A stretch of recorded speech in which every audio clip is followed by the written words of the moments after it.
Hello, everyone. Welcome to another episode of the Dramaology podcast. I hope you guys are having a great week so far. Thank you guys for joining me again. In this episode, I'm going to be covering a Korean drama that I actually don't like a lot. Like, I really dislike it. And it's really low in marks for me. Like, it's probably like a 6 out of a 10, right? So it's really bad, writing-wise and everything-wise. But I was going to talk about it because, honestly, why not? Like, I don't want to just do reviews of dramas that I like. I want to do reviews of dramas sometimes I don't like. So the culprit for today is the 2024 Korean drama, The Impossible Heir.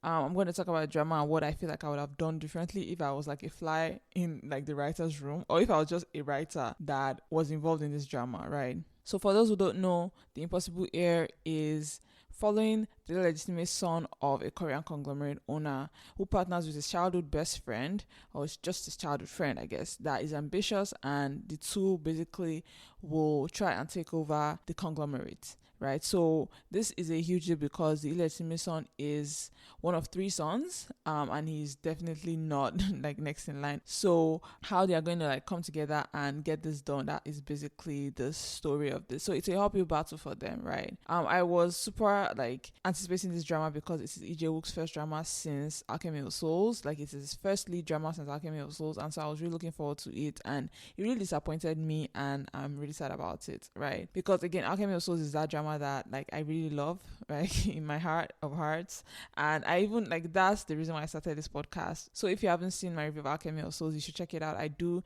a review of both part 1 and part 2, so check it out. But anyways, moving on to the cast, we have again, like I said, Lee Jae-wook that is playing Anteo. Anteo is this childhood friend of this illegitimate son, so he's our male lead in this sense, right? And he's the one that's going to help with this takeover. He's the brain behind this takeover. Then Lee Joo-young plays Kangina, who is the illegitimate son, right? He's the one that Anteo is doing all this for, right? He's the one that Anteo wants to put on the throne. Lee Joo-young, I know from a bunch of dramas. Most notable for me is Love Unleashes, which I really disliked. I remember disliking it and thinking it was cringe. But also from Brave Citizen, which is this movie I really liked that had Shin Ye-sun as the lead female in that, and it was really good. And I mean, Lee Joo-young, he plays a lot of villains, even if this is the villain. But I think he's gonna get his time.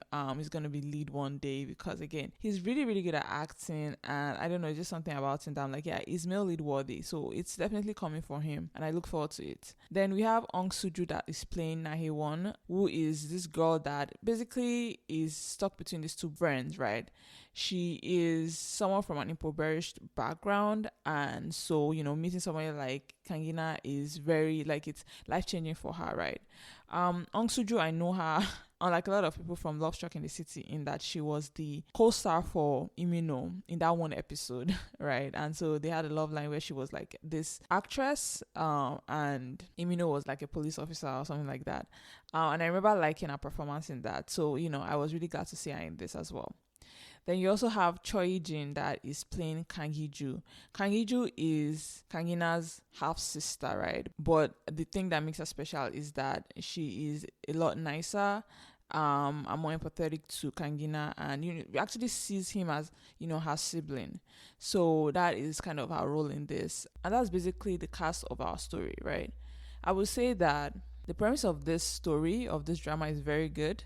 It's a lot like Reborn Rich. It's just that it has worse execution, right, in a lot of ways. And I will contrast this drama with Reborn Rich a lot because Reborn Rich is not perfect by any means. I had a lot of issues with Reborn Rich, but it did a lot of things well, right? There are a lot of execution here and there that worked well in Reborn Rich, in terms of how things were just leading up to a certain moment or climax and everything, which this drama just feels at doing, right? So I'm going to contrast this a lot with Reborn Rich. And so if you've also not seen my weekly reviews of Reborn Rich, because I covered it weekly, check that out.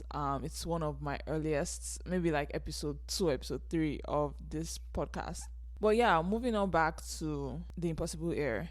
Again, the beginning was good. I think that the boys had a good goal for themselves in that they wanted to take over this company, and that is a good story premise. That's a good goal that the story had built up to, and it was something that if they just executed it well, it would have been like a fantastic show. It would have been so satisfying to watch, right? But this is where they fail, right, in the execution in a lot of ways, because at some point it just diverges into a love triangle that is like with a side of business corporate takeover, right, as opposed to it being a story about business corporate takeover with a side of like romance or love triangle, right? So I don't know, once Naiwan was introduced, like the two male leads just lost all reasoning. I don't know how that happened, but the minute she was there, it was like nothing else mattered, and it just made no sense given that they're supposed to be like smart in some ways. Now, the first character I want to examine that like lost sense is Anteo, because Anteo is like our male lead. So Anteo is somebody that he has a lot on his plate. His mom is kind of like hiding away from his dad that is serving time, or not his dad, his stepdad that's serving time for killing his mom that's technically alive, right? She's alive, a monk and everything, right? So he has some baggage that is coming into this, right? And he meets Kangina, and for some reason he decides to try and take over Kango group with Kangina. This is an issue for me. And I would even say that this is strike one of why this drama did not work out, in that they never really show us the motive for why he wants to take over Kango. They never really show us that, okay, maybe he's like, he needs money urgently. Because again, his mom's stepdad, this issue is never about money. It was about the fact that like his stepdad was abusive, right? And that was it, right? It was never about like he needs money like desperately because maybe his mom is sick. Like something that would make us believe that, okay, this is why he wants us to support him in taking over Kango, right? Instead, it just seems like he has no motive. Like, why is he going through all this length to make Kangina the heir? Like, they never tell us what his motive is. Is it to like make him a puppet, to one day himself take over? If that is the case, why? It just seems like it's a random person that wants to take over Kango. Like this, it makes no sense, right? And I wish they had added more to his backstory, maybe made it kind of like Reborn Rich, where while I did not like Jin Do-jun's motive for taking over Sunyan Group, I somehow was still able to relate with him more than I could with Anteo, because Anteo just doesn't have a motive. At least Jin Do-jun has a motive. It's skewed and it's like flawed, but it's a motive nonetheless. Whereas Anteo has no motive. Like, why is he going through all this length, right? Because I refuse to believe that it's because Kangina is his friend. Because again, they never show us that they have such a deep friendship, which is strike two against this drama. Like, you expect me to believe that Anteo is doing all this simply to make Kangina head of Kango. Like, it just doesn't make any sense, right? Furthermore, when things finally go sideways, why was he unable to believe that it could have been Kangina that was behind it? Like, that again makes no sense, because they never built that friendship to be that good, to be that deep, that like he should have not been guarding against Kangina in the first place. In fact, I'll say Kangina makes more sense in that like this is somebody so unrelated to you that like why would you trust them with everything, right? And so it was very odd to me, especially given that he was also cheating with Kangina's girl. Like, it's a huge issue and a huge flaw in writing when your character that is supposed to be smart comes off as stupid, like in critical times, right? Like, the writers were basically telling us, right? They were telling us that Anteo was smart, but never really showed us that he was smart. They told us with other people's saying this, that like, oh yeah, Anteo is smart, he did this and blah blah blah, but like they never showed us that smartness, like that cleverness, right? That would have proven this point, which made like Anteo very unbearable to watch, because he just seemed so like, I don't know, he just seemed odd and badly written, as opposed to something like Jin Do-jun in Reborn Rich, that like no one ever even really said Jin Do-jun was smart, but like you could tell that people thought he was smart, right? Because he did things in such a calculated way that it showed off his smartness, that no one could basically like brush him off, right? In this case, it's not how it works here, right? Anteo is just very it's very stupid in like critical times, right? Like, and it makes no sense for how smart his character is sometimes, right? So I don't know, it was really really badly done. His character was badly done in that sense, right? And so that is, I think, some of the reasons why this drama just feels right in a lot of ways. Then moving on to Kangina, I mean, talk about character butchering. Like his character turned into a cartoonish villain, right? Which I think is strike three against this drama. They are not even gotten Kango successfully. They are not done the hostile takeover yet when he pulled the nonsense he did. Like, how am I supposed to believe he did that all for a girl? Like, it makes no sense. After all the humiliation and abuse he's gone through throughout his life, like, it's actually Anteo that is his problem now. Like, it makes no sense, right? That he would frame Anteo for all these things, given that Anteo is basically the one that's going to make or break him. Like, it just did not make sense, and I don't believe in that characterization, that shift. It wasn't given, right? Especially given that when Naewan was introduced, like, it was obvious that she and Anteo had a thing, right? And so that's even why I wasn't bothered, right? In the, like, when Kangina suddenly went in and swooped in and took Naewan, right? I thought it was because he was, like, somewhat possessive of Anteo, and, like, he didn't really want them to be a duo apart from him. Like, he really wanted to break up that dynamic. I thought that was what it was. And then suddenly it was like this deep hatred. Like, the level of hatred was unbelievable that I'm like, that makes no sense, given that I also knew that Naewan and Anteo had a thing for one another, right? That level of hatred came out of nowhere, right? Like, it was even the way he threatened his only relative, Kanyiju, the only sister that was on his side when he was down, when he was nothing, when everybody was calling him illegitimate. She was the only one that was by his side. And the minute she gives him advice that, like, Naewan is like a shady character and is basically a gold digger and all these things, he's like threatening her and like telling her, I will never let you off if you keep talking about her like that. Like, he was threatening his own sister that was always being there for him. I was like, this makes no sense, and it makes his character so cartoonish that, like, no redemption whatsoever, right? So that's another thing that, like, just messed up this drama. Like, the shift from the hostile takeover to this, because, like, easily they could have made the breakdown of relationship between Anteo and Kangina a season 2 if they had done this well. Like, season 1 they'll focus on the takeover, and season 2 will be like that trust that, you know, they need to build, or just the breakdown of their relationship. But no, they tried to shove everything in, like, the how many episodes, 12 episodes that they had. Like, it made no sense. And so that's another character that was just messed up by the writers. Then turning on to, like, Naewan, and I'll say that, like, she's not necessarily an issue, in that I think she's just an unnecessary source of conflict. She has no point, no role other than to cause chaos. And honestly, she wasn't even trying to, I would say, either. Like, there was nothing about her that should have resulted in the falling out of the boys, right? But again, the way this drama is just like chewing a lot of emotions that were not backed up by the character of these boys. That it made no sense, right? I don't even falter, because honestly, like, these boys are grown. They should be able to, like, keep their mind focused on the prize, right? But somehow they just, like, mess everything up. Like, why would Kangina kill his own brother? Like, I get hating his brother and wanting to have him dead and stuff like that. But, like, why do that and then frame until when Ante is the one person that can get you what you want, like, over a girl? Like, it makes no sense. Especially when you know they had a thing. And everyone is unimportant to this story, and they don't flesh out her character enough for me to care a single thing about her. And that's a problem. So when I don't care about why the leads like a girl, like, why are they fighting about, like, if she was amazing in some way, I'd be like, okay, yeah, that makes sense. Like, they will want her for themselves. But in this case, there's nothing about her that's that appealing, right? And so it just falls flat in that way. Then moving on to the final character in this that I think is about the only thing that's impressive about this drama, or that's good about this drama, is Kangiju. Right, she's the only sane person in this drama, and I think that also stems from the fact that she has no chips in the game. She doesn't want Kango group. Like, she could care less, right?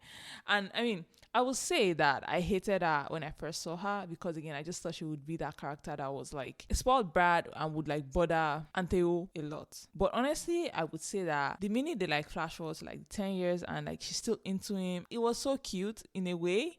Like, it was obviously like she was terrorizing him and everything, but, like, her character development is a lot better. She mellowed out in, like, a character in a lot of ways, right? And I would just say she also had, like, a fire chemistry with Anteo. Like, Ijewook and Choijin have amazing chemistry together, right? Especially, like, that scene in the parking lot. Like, that was the scene I changed my mind, right? Because I don't know, there was just something about it, and it was to the point where I was like, you know what, I actually want a drama like this, you know, where, like, the rich girl is the possessive one and the guy is just like, you know, like, go home, princess. Like, he just doesn't like give her any time of day, right? But I mean, obviously he later falls for her and everything. That was like the dynamic they had here.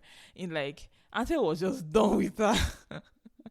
Whereas she was like crying and bawling and like trying to like get him to like her. Because honestly, I'm tired of all the guys being the dominant one. Like, I want the girl to be the dominant one in the relationship, to be the one that wants the relationship for once, right? Not like the one that's paying her to get, right? I want her to be the one that's like pulling all the stops to get the guy, right? And I mean, I will say that dynamic, the dynamic I'm describing, is kind of what we have in like agency. Agency has this couple that has a similar dynamic. It's just that I'll say the female lead in agency, or the one half of the couple, I mean, in agency, is a little nicer to the guy, right? It's more like a give and take relationship, like tic-tac-eye relationship. It's not anything too one-sided, and so it's not exactly what I want, but it's something similar of like, it's like this rich girl and the assistant kind of thing, right? But yeah, again, Kangeju is the voice of reason here. Right? She is the only one that is able to tell Kangina the truth, right? She's the only one that's able to see Naewan for who she is, right? And I mean, I would say she's the only one other than like Anteo that like comes out on top, and that like she's like in like Fiji or something, like just like on the beach, right? So I want to say that like there's maybe a chance, or the writers and directors give it like an open ending where like maybe it's possible for like Kangeju and Anteo to be together. This is me like being delusional. This is team for art on and everything, but like I would like to believe that one day they would come back together and make it work, because honestly they are a duo and I really liked them. And so yeah, Kangeju was, I feel like, the only good thing about this drama, right? Like everything else was just trash, and it's so sad because it had potential. Like, I don't get why this huge streaming site, Disney, Netflix, will put money into a Korean drama and just somehow forget to like hire a writer. Like, this happened recently with this drama Hierarchy that just aired, and it's again just trash. But like, it's so expensively done that it's like, why not just round this up with actual good quality writing? Like, if you have all this budget, you can't get one good writer. Like, I don't understand. And so this is what this drama fails to do as well. Like, it's hyped for no reason. Like, I was really excited, and then it just falls flat, right? And honestly, I am always now going to be skeptical of dramas that are, original like stories of the streaming sites, American streaming sites like Disney, like Netflix. They always mess this up somehow. They always trying to like, I don't know, I guess maybe Americanize the story. I don't know what it is. It's just weird how it always falls flat. Directing was also weak. Like, there are time jumps that made no sense. Like, it was just so badly done that I'm like, I gotta give this like a 6, and that's only because it's good quality in terms of like, it's people I like. It's expensive looking to an extent, but other than that, it's trash. It's trash. Like, no matter how good a like the budget of a show is, if the writing is bad, the story will be trash. And this, like, Netflix and the rest of them need to figure this out. It's almost like they want to make the drama bad. Like, I don't understand why they can't just get a good writer. Like, it can't be that expensive. I could write this story and make it better. Like, they could have given me this story, like the final script, and I'll be like, this part makes no sense, change this part, right? But somehow they just roll with it, and I don't know how no one is telling the person in charge that this is trash. But yeah, anyways, that is it for this episode. I know I ranted a lot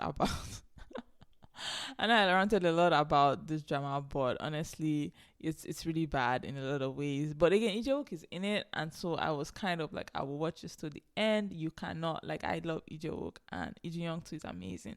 So like, the visuals in this is fantastic, top notch, right? And that's, if you want to watch it still, like, that's a good enough reason to watch it still, right? But other than that, yeah, don't expect anything special. You get frustrated. But yeah, anyways, that is it for this episode. This has been a review of The Impossible Heir, the Korean drama. Thank you guys so much for listening to my episode, and I'll see you again next week. Have a lovely day. Bye.